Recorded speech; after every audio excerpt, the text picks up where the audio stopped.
கனிமான மேலான பெரியோர்களே, அன்பு சகோதரர்களே, அல்லாஹு தாலா இந்த உலகத்தை இயக்கிக் கொண்டு இருக்கிறான் என்பதை நாளுக்கு நாள் அவன் நிரூபித்துக் கொண்டே இருக்கிறான். அல்லாஹ் என்ற ஒருவன் இருக்கிறான், அவன் இந்த உலகத்தை இயக்குகிறான், அவனுடைய நாட்டு பிரகாரம் தான் இந்த உலகம் இயங்குகிறது என்பதை அல்லாஹ் மனிதனுக்கு ஒவ்வொரு நாளும் உணர்த்தி கொண்டே இருக்கிறான்.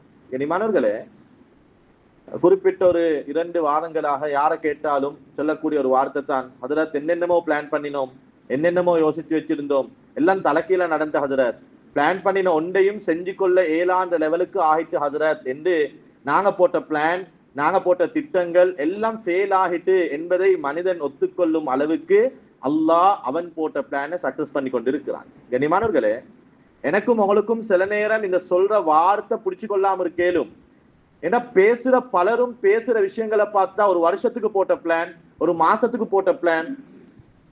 என்னுடைய ஒரு நண்பன் கோல் எடுத்து சொன்னார், ஹதரத் 27 நிக்காஹ் இருக்குது, கட்டாயம் வாங்க. அவர் ஒரு ஃபத்வாவுக்காக எடுத்தாரு. அவர் கேட்டார், ஹதரத் நான் என் வைஃபுக்குரிய மகராக நான் உம்ராவைத்தான் வச்சிருக்கிறேன், நாங்க டிசம்பர் ஃபெஸ்ட் நாங்க உம்ரா போறோம், அப்ப நாங்க ரெஜிஸ்டர்ல அதை எப்படி பதியணும், உம்ரா என்று பதிகிறதா அமௌண்ட்டை பதிகிறதா என்று பேசுற ஃபத்வா ஒன்றுக்காக வேண்டி எடுத்தவர் 27 அவருடைய நிக்காஹ் என்று சொன்னாரு. வைஃப் அவரு இன்ஷா அல்லாஹ் டிசம்பர் 1 உம்ரா கூட்டிட்டு போகணும், அந்த உம்ராவுடைய பிரயாணத்துல இருந்து எங்களோட சுவர்க்கம் வரைக்கும் எங்களோட அந்த பிரயாணம் தொடர்வதற்கு துவா செய்யுங்க ஹதரத் என்றவர் 27, 28, 29 ஜனவரி 1, ஜனவரி 2 அவருடைய எந்த விதமான போன் கால்க்கும் ஆன்சர் கிடையாது. கோல் அடிச்சா போன் அவருடைய வேலை செய்தில்ல. ஜனவரி 3ஆம் தேதி எதர்ச்சையாக வாட்ஸ்அப்ல ஒரு மெசேஜ் போட்டு வைத்திருந்தேன். அந்த மெசேஜை சீட் பண்ணியிருந்தாரு. நான் உடனே அவருக்கு கோல் எடுத்தேன். நான் அவர்கிட்ட கேட்டேன், என்ன ஹாலாத், எப்படி, என்ன நிலைமை, எங்க இருக்கிறீங்க, உம்மா எப்படி, வாப்பா எப்படி?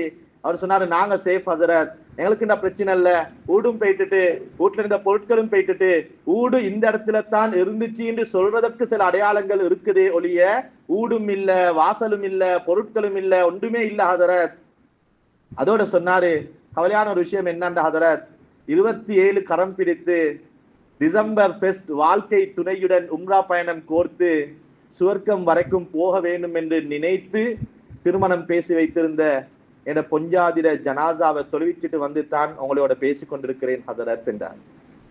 கண்ணியமானவர்களே, மனிதனுடைய பிளான் 27 நான் நிக்கா செய்ய வேண்டும், டிசம்பர் 1ஆம் தேதி நான் எனது மனைவியுடன் அவளுக்கென்று நான் கொடுக்கும் அந்த மகரை உம்ராவில் போய் உம்ராவுடைய பயணமாக கொடுக்க வேண்டும், எனது வாழ்க்கை இப்படியே சந்தோஷமாக தொடர வேண்டும் என்று மனிதன் போட்ட பிளான் அது அன்சக்சஸ். ரப்பு போட்டிருந்தான் ஒரு பிளான், நீ திருமணம் முடித்த அந்த தினத்தில் உனது மனைவியுடைய கடைசி நாளாக அமைய வேண்டும் என்று. கண்ணியமானவங்களே, பேசுற ஏக்கச்சக்கமானவங்க ஏராளமானவங்க சொல்ற விஷயம் என்னண்டா, ஹதரத் இந்த கிழமை இப்படி நினைச்சிருந்தோம், ஹதரத் வீட்டுக்கு பெயிண்ட் பண்ண நினைச்சிருந்தோம், ஹதரத் வீட்டை கட்ட நினைச்சிருந்தோம், ஹதரத் இப்படி எல்லாம் நினைச்சிருந்தோம், எல்லாம் தலைக்கீழ மாறிட்டு ஹதரத் என்று மனிதன் போட்ட பிளானை தாண்டி ரப்புடைய பிளான் தான் இந்த உலகத்தில் வேலை செய்யும் என்பதை அல்லாஹ் தினம் தினம் எனக்கும் உங்களுக்கும் ஞாபகப்படுத்திக் கொண்டே இருக்கிறான். கண்ணியமானவர்களே, 32 வருடங்கள் கிட்டத்தட்ட 10 வருடங்களாக அல்லாஹ்வுடைய கிருபையினால் ஜும்மாக்களுக்கு ஏறி இறங்கும் சந்தர்ப்பத்தை எல்லாம் நசீபாக்கி இருக்கிறான். எனக்கு தெரிய நானும் எக்கச்சக்கமான ஜும்மாக்களில் கியாமத்தை பத்தி பேசுற நேரத்துல அல்லோல கல்லோலம் என்ற ஒரு வார்த்தையை நானும் யூஸ் பண்ணியிருக்கிறேன். அல்லோல கல்லோலப்படுவார்கள். கியாமத்திலே உம்மா எங்க, புள்ள எங்க, யாருக்கும் தெரியா. உம்மாக்கு புள்ளட கவலை இருக்காது, வாப்பாக்கு புள்ளகளோட கவலை இருக்காது. உம்மா எங்கேயோ, புள்ள எங்கேயோ, நான் நான் நான் ஏண்ட குடும்பம் நான் என்று மனிதன் அல்லோல கல்லோலப்பட்டு கொண்டிருப்பான் என்பதை வெறுமனே வார்த்தையாக மிம்பரில் சொல்லிக் கொண்டிருந்தோம், அல்லது அந்த வார்த்தையை வெறுமனே யாரோ சொல்ல கேட்டுக்கொண்டிருந்தோம். கண்ணியமானவர்களே, படைத்தவன் அல்லாஹ் 2 அல்லது 3 நாட்கள் கரண்ட்டும் இல்லாம நெட்வொர்க்கும் இல்லாம குடும்பம் கம்பளையில கொழும்புக்கு போனவர் வாரண்டு சொன்னாரு. 1 மணி 2 மணி வாரண்டவருடைய வருகையை காணம், நான் கடையை மூடிக்கொண்டிருக்கிறேன், என்னமாலும் எடுத்துட்டு வரவேணுமா என்று கோல் பண்ணின கணவன். அதுக்கு பின்னால் அவருடைய போன் எந்த விதமான ஆன்சரும் கிடையாது. அவர் இருக்கிறாரா இல்லையா, மௌத்தா, மறுவா வருவாரா என்று எதுவுமே தெரியாமல் ஒவ்வொரு மனிதனும் அல்லோல கல்லோலம் என்ற வார்த்தையை அல்லாஹ் உணர வைக்கிறார். இது கியாமத்தில் தான் உணர்வோமா என்றிருந்த எனக்கு இல்ல இல்ல, அது கியாமத்துல இதை விட பயங்கரமா இருக்கும். அதுக்கு உலகத்துல ஒரு டிப், நீங்க அதை உணர்ந்துக்கோங்க. வீட்டுக்குள்ள மனைவி இருக்கிறா, புள்ளைகள் கேட்கிறாங்க வாப்பா வருவாராண்டு. உம்மாக்கு வாப்பா வருவையா இல்லையா, என்ன பதில் சொல்ற என்று தெரியாம அல்லோல கல்லோலப்பட்ட சந்தர்ப்பங்கள் கண்ணியமானவர்களே. எங்கேயோ ஒரு இடத்துல பொழைச்சி, இது யாருட வீடு, யாருட கடை, எத்தனாம் மாடி, தண்ணி எவ்வளவு வந்திருக்குது, நான் பொழப்பேனா இருப்பேனா மரணிப்பேனா எந்த செய்தியுமே தெரியாது. அந்த தண்ணில கூட, ஈர உடுப்புல கூட, மூணாம் மாடியில கூட இருந்து கொண்டு வீட்டுல இந்த பொஞ்சாதி நிலைமை என்னவா இருக்கும்? அவங்களுக்கு தண்ணி வந்திருக்குதா? கம்பளையில் இருந்தவங்களுக்கு தெரியா கண்டிக்கு தண்ணி வந்துச்சா இல்லையாண்டு, அதாவது எலியால இருந்தவங்களுக்கு தெரியா கண்டிக்கு தண்ணி வந்துச்சா இல்லையாண்டு, தண்ணி வந்துச்சா, இருக்கிறாங்களா இல்லையா, திண்டாங்களா, யாராலும் அவங்களுக்கு பாதுகாப்புக்கு இருக்கிறார்களா என்ற எந்த உணர்வும் எந்த செய்தியும் தெரியாம முழு உம்மத்தையும் அல்லாஹ் 3 நாட்கள் அல்லோல கல்லோல பட வைத்தான். அல்லாஹ் இருக்கிறான் என்பதை நிரூபித்துக் கொண்டிருக்கிறான் கண்ணியமானவர்களே. ஒரு சில நாட்களுக்கு முன்னால் இந்த இன்சிடென்ட் நடந்ததுக்கு பின்னால கம்பளையில ஒரு மஸ்ஜிதுக்கு போற சந்தர்ப்பம் கிடைச்சிச்சு. இந்த மஸ்ஜிதுக்கு போனா அந்த மஸ்ஜித்ல கிட்டத்தட்ட 400 அல்லது 600 குடும்பங்கள் தஞ்சம் புகுந்து இருக்கிறாங்க. அவங்க அந்த மஸ்ஜிதுல என்ன சிந்தனையில இருக்கிறாங்க என்றது எனக்கு தெரியா. ஆனா அந்த மஸ்ஜிதுக்குள்ளால போனோனே எனக்கு ஏண்ட உணர்வுல என்ன வந்துச்சுண்டா, எங்களுக்கு இதுக்கு பின்னால ஒரு ஊடு இல்லை, அப்படித்தான் ஒரு ஊடு இருக்குன்றாலும் எப்ப அந்த வீட்டுக்கு நாங்க போக போறோம் என்பது நிச்சயம் இல்லை. கண்ணியமானவர்களே, மேல் மாடியில கீழ் மாடியில ஒவ்வொருத்தரும் குடும்பமாக, சில குடும்பங்களோட வாப்ப இன்னும் வந்து சேர்ந்தில்ல, சில குடும்பங்களோட பொஞ்சாதி மௌத்து ஜனாசா இன்னும் கிடைச்சல்ல, சில குடும்பங்கள்ல கணவனும் மனைவியும் ஒரு இடத்துல ஏன புள்ள வருவானா இருப்பானா, யாராச்சும் காப்பாத்தி எங்கேயாலும் கொண்டு போய் வச்சிருப்பாங்களா என்ற எந்த செய்தியும் தெரியாம ஒவ்வொருத்தரும் ஒவ்வொரு திசையில ஒவ்வொரு யோசனையில உட்கார்ந்து கொண்டிருக்கிறாங்க. அவங்களோட இப்பட சிந்தனை என்னண்டா, நான் இருக்கிற இடத்த பெயிண்ட் பண்ண வேண்டும் என்ற சிந்தனை அல்ல. மஸ்ஜிதுல ஏதோ தங்க ஒரு இடம் கொடுத்திருக்கிறாங்க, இருந்து கொண்டு இருக்கிறாங்க, நான் இந்த இடத்தை அழகுபடுத்தணுமே, நான் இந்த இடத்துக்கு கேட் போடணுமே, நான் இந்த இடத்துல டைல மாத்தணுமே, நான் இந்த இடத்துக்கு கொஞ்சம் எனக்கு என் பொஞ்சாதுக்கு விருப்பமான மாதிரி பெயிண்ட் டிசைன் கலரை மாத்தணுமே, எந்த சிந்தனையுமே இல்ல. இருக்கிற ஒரே ஒரு சிந்தனை, யாராச்சும் என்னமாலும் கொண்டாந்து தந்தா ஒவுத்து பசிக்கு திண்டு கொள்ளணும், யாராலும் ஒரு போத்தல் தண்ணியை தந்தா குடிச்சு தாகம் வந்தா தேவைப்படுமே என்று எடுத்து வச்சு கொள்ளணும். எப்பயாச்சும் எங்கட ஊட்ட சுத்தமாக்கி யாராலும் தரமாட்டாங்களா, அந்த வீட்டுக்கு நாங்க போயிடணும். போனவங்க சொன்னாங்க, ஹதரத் ஒன்னும் வானம் ஹதரத், இருந்த வீட்டை சுத்தமாக்கி ஒரு பாயும் தலவாணியும் இருந்தாலும் போதும், சொந்த வீட்டுல போய் படுக்கிற மாதிரி வருமா ஹதரத்? கண்ணியமானவர்களே, அவங்க அதை என்ன நோக்கத்துல என்ன சிந்தனையில சொன்னாங்கன்னு தெரியா. நான் உணர்ந்தது என்னண்டா, ரப்புல் இஸ்ஸத் அல்லாஹ் அந்த ஆகிரத்துடைய வாழ்க்கைக்காக என்னையையும் உங்களையையும் எப்படி இவங்க பள்ளிக்குள்ளால கொஞ்ச நாள் இருந்துட்டு போக உட்கார்ந்து இருக்கிறாங்களோ, என்னையையும் உங்களையும் அல்லாஹ் துனியாவுக்கு அனுப்பி இருக்கிறான். கொஞ்ச காலம் இருங்க, தேவண்டா தின்னுங்க, தேவண்டா குடிங்க, தேவைக்கு ஏற்ப சம்பாதிங்க. நோக்கம் பள்ளிக்குள்ளால உட்கார்ந்து பள்ளியை பெயிண்ட் பண்ற, பள்ளியில கார்டன் செய்யற, பள்ளியில டைல் பிடிக்கிற நோக்கம் அல்ல. உங்களோட நோக்கம் எப்ப அந்த வீட்டுக்கு போற, ஏ மனிதா, உண்ட நோக்கமும் இதுவாகத்தான் இருக்கணும். ஒரு அனர்த்தத்துல பாதிக்கப்பட்டு சுவர்க்கத்துடைய பிரயாணத்துல இடையில அல்லாஹ் ஒரு வீடு, ஒரு பொஞ்சாதி, ஒரு குடும்பம், ஒரு டவுன், ஒரு கடை, ஒரு வீடு எங்களை கொஞ்சம் தந்திருக்கிறான். இது நிரந்தரம் அல்ல. இதற்காக வேண்டி நேரத்தை காலத்தை செலவழிக்கிறாதே. உன்ன நோக்கம் இருக்கணும், நான் எப்ப சுவர்க்கத்துக்கு போறேன், நான் எப்ப அந்த சுவர்க்கத்தை அடையிறேன். எப்படி அந்த பள்ளிக்குள்ள இருக்கிறவங்க எவ்வளவு தான் சாப்பாடு வந்தாலும், சாப்பாடு பார்சல் வந்தாலும், தண்ணி வந்தாலும், பிலோகள் கிடைச்சாலும், யார் யாரோ வந்து எக்கச்சக்கமான வார்த்தைகள், நாங்க உங்களை கொடை போடுறோம், நாங்க உங்களுக்கு லட்சத்துல தாரோம், நாங்க உங்களுக்கு ஊடு கட்டித்தாரோம் என்று எத்தனை வார்த்தைகளை சொன்னாலும் அவங்களோட அடிமனசு இருந்த வீட்டுக்கு போயிட்டனும், இருந்த வீட்டுக்கு போயிட்டனும், அந்த இடத்துக்கு போயிட்டனும் என்று எப்படி போற இடம் அவர்களுடைய ஆள் மனதில் சிந்தனையாக இருக்குதோ, மனிதா, உலகம் வெறுமனே தங்கி செல்ல வந்த இடம்தானே ஒழிய நிரந்தரம் அல்ல. போக வேண்டிய இடம் சுவர்க்கம் என்பதை உணர்ந்துக்கோ என்பதை அல்லாஹ் உணர்த்தத்தான் இந்த அனர்த்தம் வந்ததோ என்னவோ என்று சிந்திக்க தோன்றும் அளவுக்கு சில நிகழ்வுகள் கண்ணியமானவர்கள். தம்புக் எல்லையில சம்பந்தப்பட்ட ஒரு நபரோடு என்னுடைய ஒரு நண்பர் நேரடியாக தொடர்பு கொண்டு அவர் சொன்ன விடயம், அந்த இன்சிடென்ட் நடக்கிற நேரத்தில் எல்லாரும் சொன்னாங்களாம், அவங்களோட வீடு மிச்சம் பழசா இருக்குது, மிச்சம் பழமையான ஒரு வீடு. சொன்னாங்களாம், ஒருவேளை வந்தா அவங்களோட வீடு அவசரமாக இடிஞ்சு போயிடும், அதனால அந்த பின்னால் இருக்கிற அந்த புதிதாக கட்டின அந்த கான்கிரீட் வீட்டுக்கு நாங்க போமலையா என்று பழைய ஊடு இடிஞ்சி விழுந்துரும் இலையா என்ற சிந்தனையில பழைய வீட்டை வச்சுட்டு புதிய பலம் என்று நினைத்த கான்கிரீட் வீட்டுக்கு போனவர்கள் கான்கிரீட் வீட்டோட சேர்ந்து அடிபட்டு போன சரித்திரங்கள் நடந்த காலம் கண்ணியமானவர்களே. நாங்க நினைக்கிறோம் பழசு தாங்காது, அல்லாட பிளான் பழசு தாங்கும் புதுசு தாங்காதுன்றது கண்ணியமானவர்களே. ஒவ்வொருத்தருட வாழ்க்கைய ஒவ்வொருத்தருட நடந்த சில நிகழ்வுகளையும் கேட்டு பார்த்தா சுப்ஹானல்லாஹ், அல்லாஹ் உணர்த்துகிறான், இன்னா லில்லாஹ் வ இன்னா இலைஹி ராஜிஊன். நீங்க எனக்காக நீங்க என்னிடம் மீண்டும் திரும்பி வர வேணும். ஆகிரத்து தான் நோக்கம், மௌத்து தான் நோக்கம், மௌத்துக்கு பின்னால் இருக்கிற வாழ்க்கை தான் நோக்கம் என்பதை மனிதன் புரிய வேண்டும் என்பதனால் தான் அல்லாஹ் இந்த அனர்த்தத்தை தந்தான். கண்ணியமானவர்களே, யாரெல்லாம் பாதிக்கப்பட்டு உயிர் நீத்தார்களோ குர்ஆனும் ஹதீஸும் தெளிவாக சொல்லுது, சுஹதாக்கள் அவங்களோட முடிவு சுவர்க்கம் என்பதாக. யாரெல்லாம் வீட்டையும் பொருளையும் இன்னும் என்னென்ன விடயங்களை இழந்தார்களோ குர்ஆன் திட்ட தெளிவாக சொல்கிறது, இழந்ததை விட அவர்களுக்கு சிறந்ததை கொடுப்போம் என்று. இன்ன மஅல் உஸ்ரி யுஸ்ரா ஒரு கஷ்டம் என்றா டபுள் சந்தோஷம் தரும் என்பதாக குர்ஆன் சொல்கிறது. ஒரு ஃபெயிலியரா டபுள் சக்சஸ் இருக்கும் என்று குர்ஆன் சொல்கிறது. ஒரு கவலையா டபுள் சந்தோஷம் இருக்கும் என்று குர்ஆன் சொல்கிறது. எனவே நான் பேசுவதும் உணர்த்த விரும்புவதும் பாதிக்கப்பட்டவர்களுக்கு அல்ல, அதில் வஃபாத்தானவர்கள் சுவர்க்கம் என்பதில் சந்தேகமும் கிடையாது. வீட்டையும் பொருளையும் கடையையும் தன்னுடைய சொத்து பத்துக்களையும் இழந்தவர்கள் அதைவிட நல்லா இருப்பார்கள் என்பது குர்ஆன் ஹதீஸுடைய தெளிவான விளக்கம் கண்ணியமானவர்களே. எக்கச்சக்கமான நாட்டில் அசம்பாவிதங்கள் இதற்கு முன்னாலும் நடந்திருக்குது. உலகம் படைக்கப்பட்ட காலத்திலிருந்து அனர்த்தங்களும் பேரழிகளும் நிகழ்ந்து கொண்டே இருக்குது.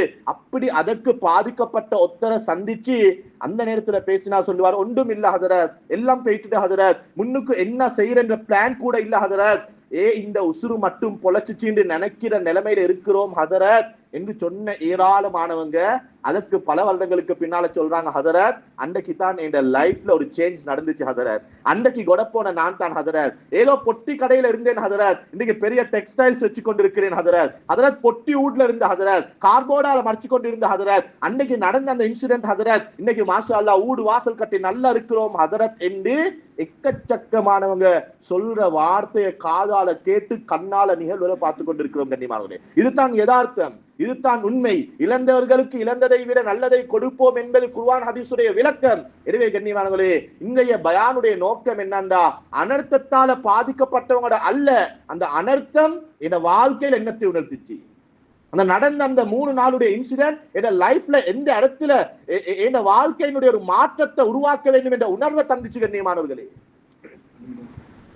எக்கச்சக்கமான கோள்கள் உம்மட்டால வந்துச்சு, வாப்பட்டால வந்துச்சு, மனைவிட கோல், அதை பொருட்படுத்தாம உணர்வுகளை மதிச்சாம உறவுகளின் பக்கம் தேவையில்லாதவர்களை போல வாழ்ந்து கொண்டிருந்தோம். அந்த 3 நாள் உணர்த்திச்சா இல்லையா ஒரு போன் கோலுடைய பொறுமதி கண்ணியமானவர்களே. ஒரு கோல் எடுக்க மாட்டாவா, எடுத்து மகன் நாங்க சேஃபா இருக்கிறோம் என்ற உம்மட குரல் கேட்க மாட்டிச்சா என்ற ஏக்கமும் தவிப்பும் அல்லாஹ் உம்மத்தாகிய எனக்கும் உங்களுக்கும் உணர்த்துறான். உறவுகளோட மதிப்பு கண்ணியமானவர்களே. மாத்தள பகுதியில் இருக்கக்கூடிய ஒரு சகோதரர் இந்த 27 அந்த இன்சிடென்ட் நடக்கிறாண்டு இரவு 8:30 மணி இருக்குமாம். அவருடைய சகோதரி மூத்த தாத்தா கோல் எடுத்திருக்கிறார், 3 கோல். அவர் சொல்றார், ஹதரத் கோல் எடுக்கக்கொள்ளையும் போன் கையில தான் இருந்துச்சு. ஒரு திருமண பேச்சுவார்த்தையில நடந்த ஒரு மனக்குழப்பம், நடந்த ஒரு மனக்கசப்பு, தாத்தாவும் தம்பியும் கதைக்காம இருந்தாங்க. தாத்தர கோல் ஒரு டிப் ரிங் ஆகுது, 2ஆம் டிப் ரிங் ஆகுது, 3ஆம் டிப் ரிங் ஆகுது. மனசு சொல்லுது ஏனென்று எடுத்து பாரு. ஆனா அவருடைய ஈகோ, அவருடைய உள்ளத்துல இருந்து அந்த கெட்ட குணங்கள் அவருக்கு சொல்லுது, இப்படி செஞ்சிட்டாவே, நான் எதிர்பார்க்கல, வாக்கு தந்துட்டு மாறிட்டாவே, இவவோட நானே பேசுற என்று தாத்தர கோல் அவர் அவாய்ட் பண்ணினாரு. அந்த போனை ஆன்சர் பண்ணல. கொஞ்ச நேரம் போகுது, 10 மணி, 11 மணி, 12 மணி, செய்திகள் பரவ ஆரம்பிக்குது.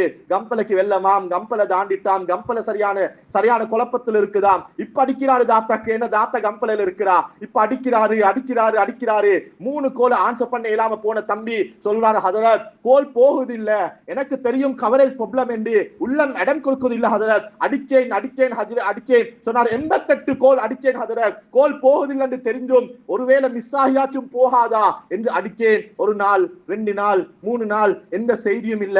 கஷ்டப்பட்டு ஹதரத் கேட் பள்ளி ஹதரத்துடைய நம்பரை தேடி எடுத்தோம், அவருக்கு கோல் அடிச்சு மிச்சம் கஷ்டத்தோட 4 நாட்களுக்கு பின்னால எனது தாத்தாட டீட்டெயில்ஸ் எல்லாம் கொடுத்து இவங்களை பத்தி எந்த செய்தியும் இல்ல, தேடி சொல்லேலுமா என்று சொல்லி ஒரு அவர் இருக்கும் ஹதரத். எந்த போன் நம்பருக்கு கோல் எடுத்தேனோ அந்த ஹதரத் கிட்ட இருந்து ஒரு கோல் வருது.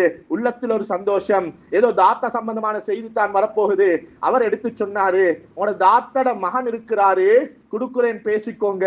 ஹதரத் என்ற தாத்தட 3வது மகன் கோல் எடுத்து சொன்னாரு, மாமா எங்கட வீட்டு கேட் லொக் ஆகிட்டு மாமா, எங்களுக்கு வந்து கொள்ள இயலாத நிலைமை ஆகிட்டு, 1ஆம் தட்டுக்கு தண்ணி நனைஞ்சிட்டு. உம்மா சொன்ன அந்த நேரத்துல எனக்கு யாரோடையும் பேச வேண்டிய தேவை இல்லை. ஆனா மாமாக்கு ஒரு கோல் எடுத்தாங்க, நான் மாமாட்ட மன்னிப்பு கேட்க வேணும், நான் மாமா கிட்ட ஒரு ரிக்வஸ்ட் வைக்க வேணும் என்று 1ஆம் தட்டு நனைஞ்சிட்டு 2ஆம் தட்டுக்கு ஏறினோம். உங்களுக்கு உம்மா கோல் எடுத்தா நீங்க ஆன்சர் பண்ணல, 2வது கோல் எடுத்தா நீங்க ஆன்சர் பண்ணல, 3வது கோலை எடுத்து ஆன்சர் பண்ணல. எங்கட 2ஆம் மாடிக்கும் தண்ணி வர ஆரம்பிச்சுட்டு உம்மா சொன்னா, மகன் ஒருவேளை இந்த தண்ணியால உன் உம்மா நான் மவுத்தாகினா உன மாமாக்கு எனக்கு கஃன் போட சொல்லி சொல்லுங்க வாப்பா என்று சொன்னா மாமா. அதை சொல்லத்தான் உம்மா அவளுக்கு கோல் எடுத்தா. நான் உடனே கேட்டேன், எங்க தாத்தா உம்மா எங்க?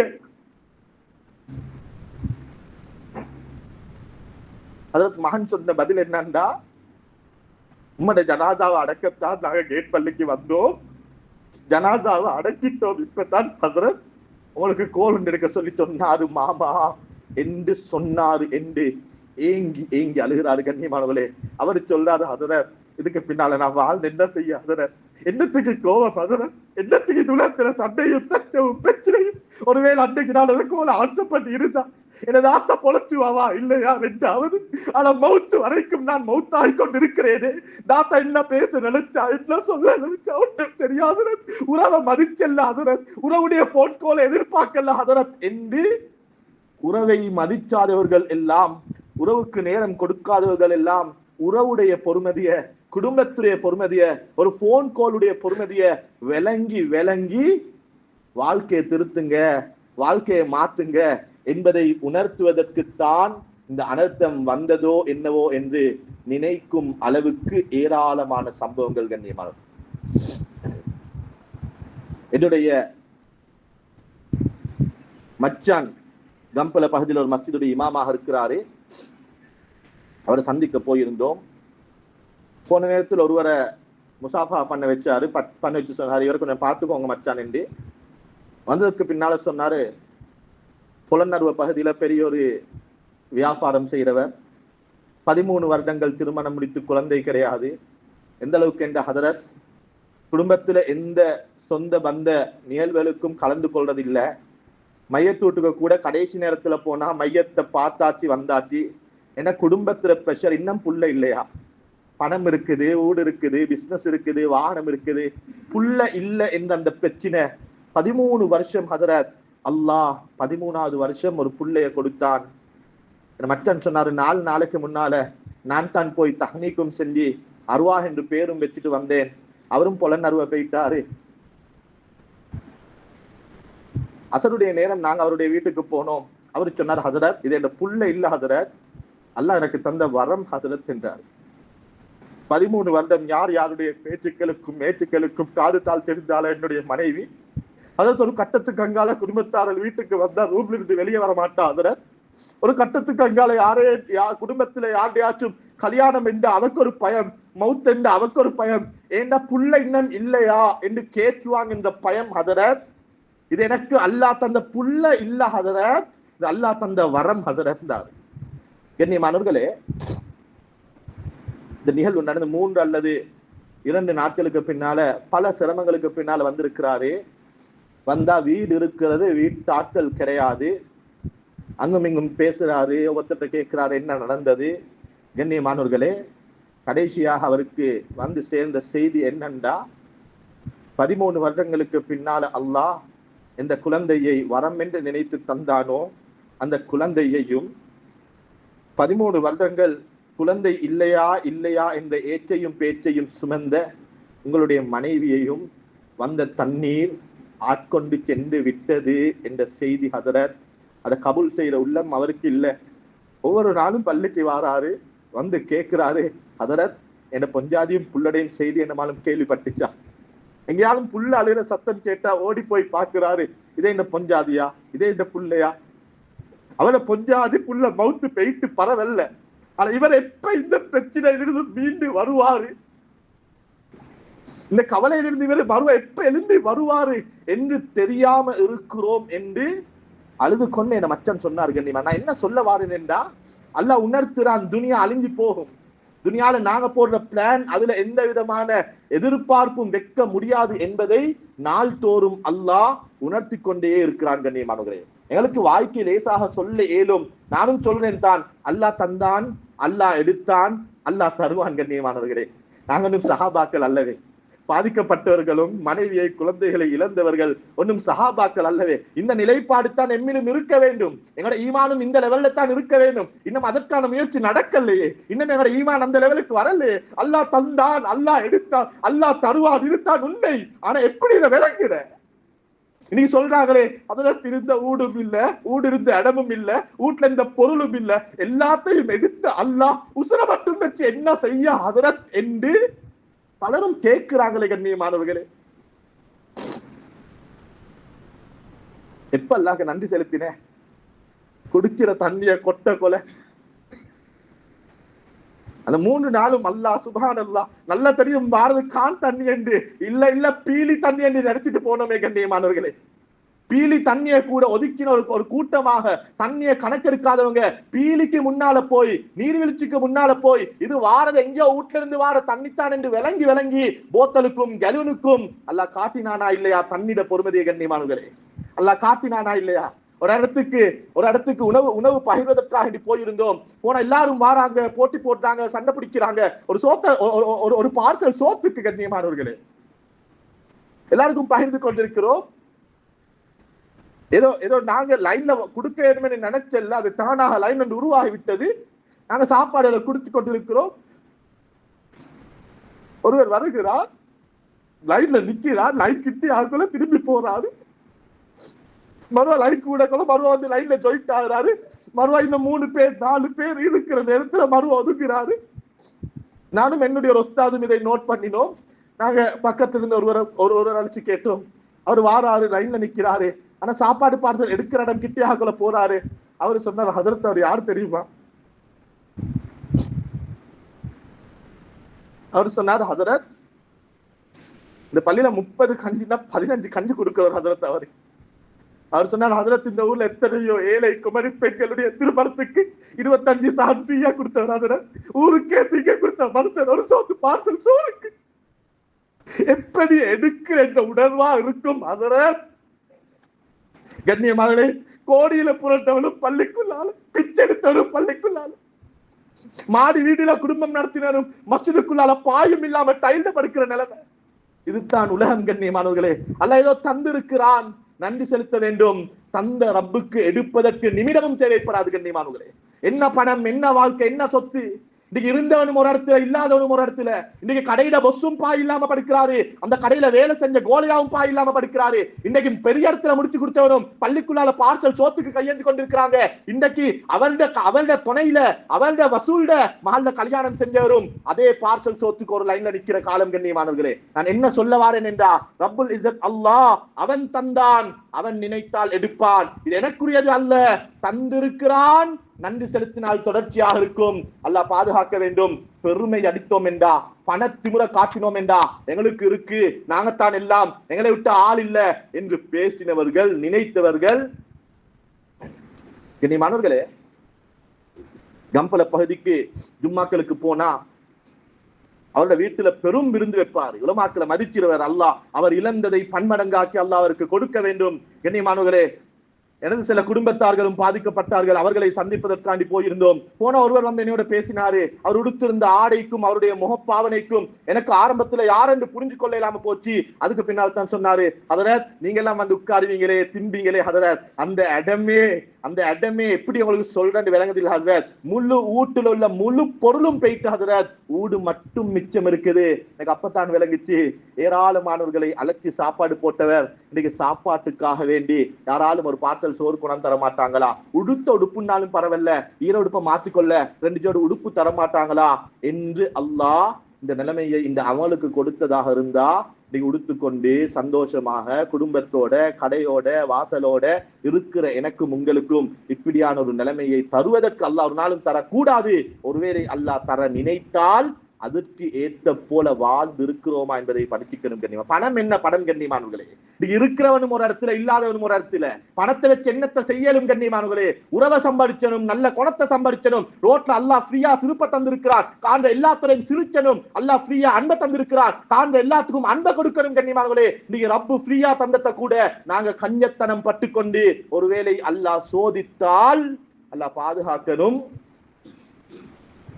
கண்ணியமானவர்களே. சொல்றாரு ஹதரத், எனக்கு தெரிய குடும்பத்தை நல்லா வச்சிருக்கிறாரு.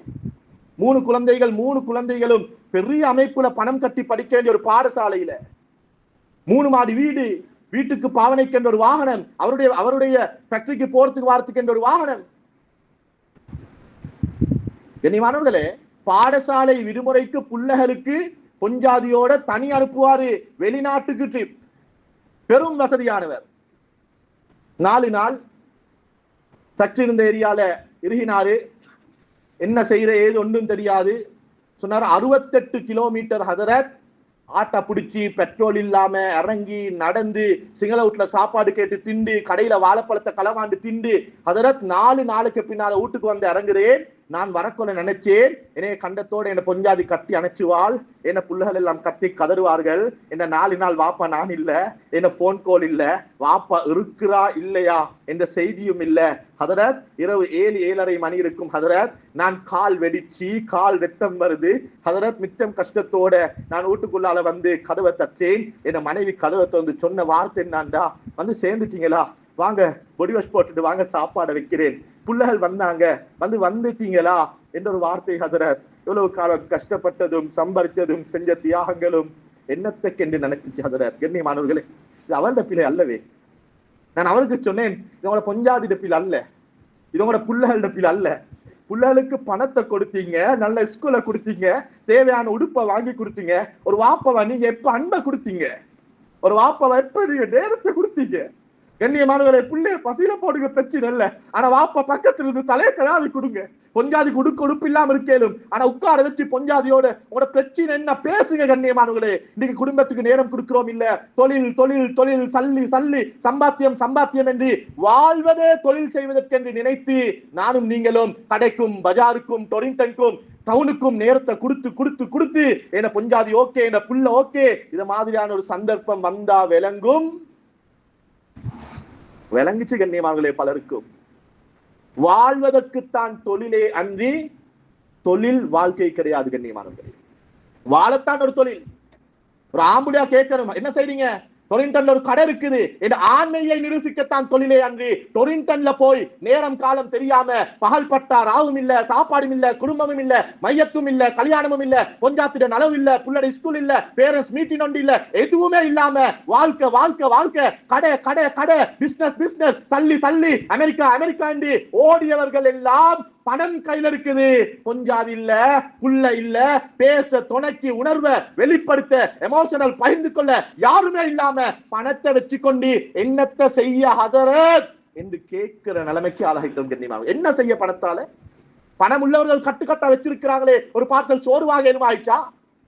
தண்ணி ஃபேக்டரி வச்சவன் கண்ணியமானவர்களே, கெஞ்சிராணி ஒரு போத்தல் தண்ணிக்கு ஃபேக்டரியை வச்சு என்ன செய்ய மேலுமாகிச்சு? எல்லாம் போனதுக்கு பின்னாலையும் ஊடும் இல்ல, வாசலும் இல்ல, கடையும் இல்ல, நாயும் இல்ல, பனையும் இல்ல, பணமும் இல்ல, எல்லாம் போனதுக்கு பின்னாலையும் 3 பிள்ளையையும் பொஞ்சாதியை கட்டி அடிச்சு கொண்டு எது போனாலும் பரவாயில்ல ஹதரத், என்ன முழு சொத்தும் என்ன பொஞ்சாதியும் 3 பிள்ளையும் ஹதரத் என்று பிள்ளையையும் பொஞ்சாதியையும் சொத்தென்று உள்ளத்தை செஞ்சு கொள்றான். குடும்பத்துக்கு நேரம் கொடுத்தவன், பணம் பதவி பட்டம் நகை நட்டென்று ஓடி ஆடி திரிஞ்சவன், பணத்தை காப்பாத்த, கடையை காப்பாத்த, டவுனை காப்பாத்த ஓடினவன் வந்து பார்க்கிறான், கடை தப்பி, அக்கவுண்ட் தப்பி, பணம் தப்பி, வாழ வந்த வாழ்க்கையில பொஞ்சாதியும் புள்ளைகளும் தண்ணில போயிட்டே கண்ணியமானவர்களே. என்ன பணம்? பணம் இருந்து என்ன செய்யலும்? எடுக்கலும் அத மாதிரி ஒரு பொஞ்சாதி, எடுக்கலும் அது மாதிரி ஒரு குழந்தை. இந்த வார்த்தை ஆழமாக உள்ளத்துல பதிய வைங்க கண்ணியமானவர்களே. வாழ்வதற்குத்தான் தொழிலே அன்றி தொழில் என்பது வாழ்க்கை கிடையாது. குழந்தைகளுக்கு நேரம் கொடுங்க. எக்கச்சக்கமான பெண்கள் கவுன்சிலிங்க்கு வராங்க. அவங்களோட டோட்டல் பிரச்சனையோட சுருக்கம் என்னன்னா, அதர பேச ஆள் இல்லாதர, இது கணவன் வானம் என்று பாந்தி போன எக்கச்சக்கமான கேசல் கை செய்தப்பட்டு கதறி அழுது தௌபாவுக்காக வந்து நிக்கிறாங்க. சொல்றாங்க, அதரத் வல்லாய் காமத்துக்கு போகல, அதரத் ஆசைக்கு விஷத்துக்கு போகல, அதரத் எனக்கு என்ன புள்ள வேணும், மேலும் மாப்பிள்ள வேணும், குடும்பம் வேணும், மானம் வேணும். எனக்கு கவலையை சொல்ல யாரும் இல்லை. அதுல ஒரு ஆட்டக்காரன் பேசினான், இறக்கம் காட்டினான், கவலையை சொல்லேன். அதுல என்ன நடந்தது விளப்பம் இல்லாத எனக்கு மாப்பிள்ள வாழ பிள்ளைய மட்டும் மாற்றும் கேட்டு தாங்காத என்று மாப்பிள்ள பேசலே, மாப்பிள்ள பேசுறத கேட்கல, எனக்கு டைம் தரல என்று எக்கச்சக்கமான பெண்கள் வீட்டுக்குள்ளால டிப்ரெஷனோட ஸ்ட்ரெஸ்ஸோட கொஞ்சம் நேரம் கொடுப்போம். கண்ணியமானவர்களே, இந்த பணம் சம்பாதிச்சு மனைவிக்கு நகையும் நட்டையும் வாங்கி கொடுக்க தேவையில்லை. ஒரு நாளைக்கு வவுத்த பசிக்கு 1000 ரூபாய் ஒரு பார்சல் சோறு வாங்க சம்பாதிச்சோமா போதும். வாங்க வீட்டுக்கு பொஞ்சாதியோட உட்காருங்க. உனக்கு தேவை என்ன, உனக்கு பிரச்சனை என்ன, உனக்கு கஷ்டம் என்ன, உனக்கு கவலை என்ன, பிள்ளைகள் பார்த்தாங்களா, பிள்ளைகளை கூப்பிடு. குறைஞ்சது ஒரு நாளைக்கு ஒரு நேரம் ஆச்சும் 5 பேரும் சான்ல உட்கார்ந்து ஒரு வாயை படைஞ்சு பொஞ்சாதிக்கு ஒரு வாய், பிள்ளைக்கு ஒரு வாய். கண்ணியமானவர்களே, அனாதை இல்லம் தேட தேவையில்லை, வெளியீட்டு நிவாசம் தேட தேவையில்லை. பிச்செடுத்தாச்சும் சம்பள சோத்தி ஆண்டாலும் எனக்கு திங்க தந்த வாப்பா, எனக்கு நேரம் தந்த வாப்பா, என் தலையை தட்டி விட்ட வாப்பா என்று மகன் பிணைஞ்சு தீர்த்துற நிலைமை அல்லா தருவான். கண்ணியமானவர்களே, புள்ளால பணத்துல பொருளை வச்ச வாப்பமார், இன்னைக்கு பொஞ்சாதிய நகையிலையும் உடுப்புலையும் பொருளை வச்ச வாப்பமார் வயசானத்துக்கு போறோம் எங்க நல்லா வெடிட்டு நிவாசம் இருக்குன்னு எங்கள்கிட்ட கோல் பண்ணி கேட்கிற நிலைமை. கண்ணியமாங்களே, திங்க குடுக்கொழுங்க குடுக்கலத்தான், கஷ்டம் தான், கவலை தான். பெருநாளைக்கு கூட அந்த நைட்ல தான் யாரோட ஹாஜியாட்ட கடன் பட்டு கஷ்டப்பட்டு தான் உடுப்ப கொண்டாந்து கொடுத்த, ஆனா இறக்கத்தை கொடுத்த, நேரத்தை கொடுத்த, மகான மடியில உட்கார வச்சு ஒரு 18 வயசு ஒரு வாலிபன் அழுந்தங்கு சொல்றான், வாப்பட ஜனாசா வச்சிருக்குது, நான் கடைசியாக கஃபனை மூடுற நேரத்துல கூப்பிட்டு சொன்னேன், வாப்பா கடைசியாக மூட போறோம், மோந்துக்கோங்க. மோந்துட்டு சொன்னான், ஹதரத் எனக்கு தெரிய இந்த வாப்படைய மோந்து இல்ல ஹதரத். எப்ப மோந்தம் கண்ணியமானவங்க, என் பிள்ளை நான் மகளே, நீ ஒரு முத்தத்துக்கு ஒரு பெண் மார்க்கத்துட்டு போறாளே, வாப்ப மோந்திருந்தா, வாப்ப அணைச்சிருந்தா, வாப்ப நேரம் கொடுத்திருந்தா. எனவே கண்ணியமானவரே, இந்த அனர்த்தம் என்னத்தை உணர்த்துச்சுண்டா குடும்பத்துக்கு நேரம் கொடுங்கன்றத உணர்த்துச்சு.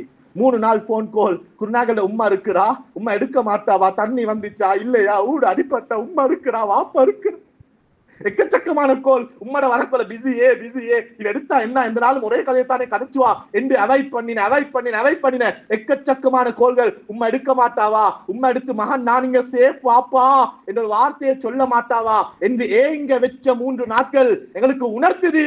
உறவுகளை பாதுகாத்துக்கோங்க, குடும்பத்தை பாதுகாருங்க, உம்மாவோட பேசுங்க, பொஞ்சாதிக்கு நேரம் கொடுங்க, பிள்ளைகளுக்கு நேரம் கொடுங்க. வாழ்க்கையில பணம் என்பது பகுதித்தானே ஒழிய வாழ்க்கை முழுக்க பணம் அல்ல. கடை என்பது வாழ்வதற்கு ஒரு சாதனமே அன்றி கடைத்தான் வாழ்க்கை அல்ல. நீங்க எக்கச்சக்கமானவங்க உள்ளத்துல கைய வச்சு கேட்டு பாருங்க. காலையில கடைக்கு போறோம், சீசன் என்று வந்தா 12 மணி 1 மணி. கண்ணியமானவர்களே, அளந்த ரிஸ்க். கண்ணியமானவர்களே, உதாரணம் சொல்கிறேன். ரப்புல் இஸ்ஸத் அல்லாஹ் குர்ஆன்ல ஜொப்புக்கு போங்க, தொழிலுக்கு போங்க, டவுனுக்கு போங்கன்னு பேசுற நேரத்துல அல்லாஹ் எப்படி சொல்றான் என்றா, ஃபம்ஷூ ஃபில் அர்ல், நீங்க உங்களோட ஜொப்புக்கு தொழிலுக்கு பணத்துக்காக வேண்டி நீங்க ஃபம்ஷூ ஃபில் அர்ல், நீங்க துனியால பூமியில நீங்க நடந்து போங்க. நடந்து போக சொல்கிறான். துலகைக்கு வரைஞ்சி வாங்க, ரப்பின் பக்கம் ஓடி வாங்க, மௌத்த நினைச்சு நீங்க சிங்கம் திரட்ட மாதிரி வாங்க என்றெல்லாம் ஸ்பீடையும் ஹை ஸ்பீடையும் பேசின அல்லாஹ் துனியாவை, கடைய, பஜார, சம்பாத்தியத்தை பேசின நேரத்துல ஃபம்ஷூ ஃபில் அர்ல், அரபுல மஷா யம்ஷி என்றா மெதுவா நடக்கிறதற்கு பாவிக்கிற வார்த்தை. கண்ணியமானவர்களே, ஏனென்றா அளந்து முடிஞ்சு. கண்ணியமானவர்களே, உதாரணம் சொல்கிறேன். ஃபாரின் போறதுக்கு பாஸ்போர்ட்டை கொடுத்துட்டோம், போர்டிங் பாஸையும் அடிச்சாச்சு. இப்ப நான் இருக்கிற இடத்துல இருந்து பிளைட் இருக்கிற இடத்துக்கு ஓடி போனாலும், நடந்து போனாலும், கார் புக் பண்ணி போனாலும், பறந்து போனாலும், அந்த இடத்துல இருந்து பிளைட் இருக்கிற இடத்துக்கு ஜெட்ல போனாலும் நான் போகும் வரையில பிளைட்டை தூக்க மாட்டேன். கண்ணியமானவர்களே, நீங்க நடந்து தான் போனாலும் உங்களுக்காக போர்டிங் பாஸ் அடிச்சா பிளைட் வெயிட் பண்ணணும். கண்ணியமானவர்களே, உலகத்துக்கு அல்லாஹ் உம்மட வவுத்துல 4வது மாசத்துல போர்டிங் பாஸ் அடிச்சு முடிஞ்சு. நீ டொரிண்டன்ல எத்தனை கடை, நீ கொழும்புல எவ்வளவு சம்பாதிக்க போறாய், உண்ட முழு லைஃப் நீ போட்டாலும் கொஞ்சம் அது இல்லாம, புள்ள இல்லாம, மையத் இல்லாம, உம்மட கஃபன் இல்லாம, வாப்பட ஜனாசா இல்லாம, உம்மா வாப்பட கத்தம் இல்லாம, கந்தீர் இல்லாம, குடும்பத்துல எந்த நலவு நஷ்டம் இல்லாம நீ உன முழு எஃபெக்ட போட்டாலும் உண்ட லைஃப்ல நீ 20 கோடி தான். ஒரு 0 கூடையும் போறல்ல, ஒரு 0 குறையும் போறல்ல. போர்டிங் பாஸ் அடிச்சு முடிஞ்சு. கண்ணியமானவர்களே, ஃபம்ஷூ ஃபில் அர்ல், அளந்த கடைக்கு அளந்த பிசினஸுக்கு காலையில நேரத்தோட போய் திறப்போம். பரக்கத்துடைய நேரம் குறைஞ்சது 5, 5:30, 6 மணிக்காவது கடையை மூடுவோம். மகரிபுக்கு பின்னால மகன் ஓதுற குர்ஆனை வாப்ப கண்ணால பார்க்கணும். கொஞ்சாதியோர் உட்கார்ந்து நேரம் கொடுக்கணும். நாளைக்கு என்ன செய்யறத பிளான் பண்ண வேணும். குறைஞ்சது மகரிப் இஷா சுபஹாவது மஹல்லாக்கு வந்து போகணும். மஹல்லால விளங்கணும் இப்படி ஒருத்தர் இருக்கிறாரு. கண்ணியமாங்களே, எங்கட ஒரு பகுதியில இந்த வெள்ளம் வந்ததற்கு பின்னால அந்த சில வீடுகளுக்கு நிவாரணத்துக்காக பொருட்கள் எடுத்துட்டு போனா ஒருத்தர் வந்து பேசுறாரு, நானும் முஸ்லிம் தான், யாரும் வரல, கட்டுக்கொலையால வரையும் இல்ல, உங்களோட பள்ளியால வரையும் இல்ல, எங்களுக்கு அப்பதான் தெரியும் அவர் முஸ்லிம் என்று. நான் கேட்டோம், நீங்க முஸ்லிமா? எது வீடு? இதுதான் வீடு. நாங்க சொன்னோம், நீங்க எங்கட கஸ்ட் ரூட்லயும் இல்ல, எங்கட பள்ளி சந்தாலயம் இல்ல, எங்க சந்தா கட்டுறீங்க? இல்ல அதுல பள்ளி ஒன்று தேவைப்படாதுன்றதுனால சந்தாவும் இல்ல, பள்ளியும் இல்ல. கண்ணியமாக அல்லாஹ் பாதுகாக்கணும். ஒரு வேளை அவர் மரணித்து தனிய மரணித்து இவர் ஒரு முஸ்லீம் என்று சொல்வதற்கு யாரும் இல்லாம ஒரு அந்நியவருடைய கையில் அந்த ஜனாதா கிடைத்திருந்தால் மௌத்து கூட அந்நிய மதத்தவர்களுடைய முறைப்படி நடந்திருக்கும். மஹல்லாவோட ஒரு தொடர்பு இருக்க வேணும். நலவு நஷ்டத்துல கலந்து கொள்ளணும். ஊர்ல பணக்காரனா ஏழையா ஒரு ஜனாசாண்ட போங்க. கண்ணியமானவர்களே, ஊர்ல யாராலும் எனக்கு கஷ்டம் என்று விளங்கினா அவங்களுக்கு உதவி செய்யுங்க. அனர்த்தத்தால பாதிக்கப்பட்ட எக்கச்சக்கமானவங்களுக்கு அல்ஹம்துலில்லாஹ் அல்லாஹ்வுடைய கிருபை எக்கச்சக்கமான உதவிகள் கிடைக்குது. எங்கட மஹல்லால எங்கட ஊருக்குள்ள இந்த கம்பல பகுதியில இந்த பாதிக்கப்பட்ட பகுதியில அன்றாடம் தொழிலுக்கு போய் வந்தவங்க எங்கட ஊர்ல இருக்கிறாங்களான்னு தேடி பாருங்க. செல்லம் கம்பெனிக்கு தொழிலுக்கு போனவர் ஒரு நாளைக்கு 2500 சம்பளத்துக்கு போயிருப்பாரு. இப்ப பொஸ்ட கடை தாண்டி இப்ப அவருக்கு பொஸ்ட கடை தாண்டினதுனால அவருக்கு உடனே ஒரு வேலை தொழிலுக்கு போகலாம் இருக்கும். அவரோட வீட்டு நிலைமை என்னன்றத தேடி பாருங்க. அவரை போய் சந்திங்க. உங்களோட நிலைமை என்ன? உங்களுக்கு என்ன தேவை? எனக்கு ஒன்றுமே இல்லை, இவ்வளவு தான் இருக்கா, என்னட்ட இருக்கிறத கொடுங்க. கண்ணியமானவர்களே, சில நேரம் பாதிக்கப்பட்டவங்க முன்னால வந்து எங்களுக்கு ஒன்றும் இல்ல தாங்க என்று கேட்க முடியுமான நிர்பந்தத்தில் இருக்கிறாங்க.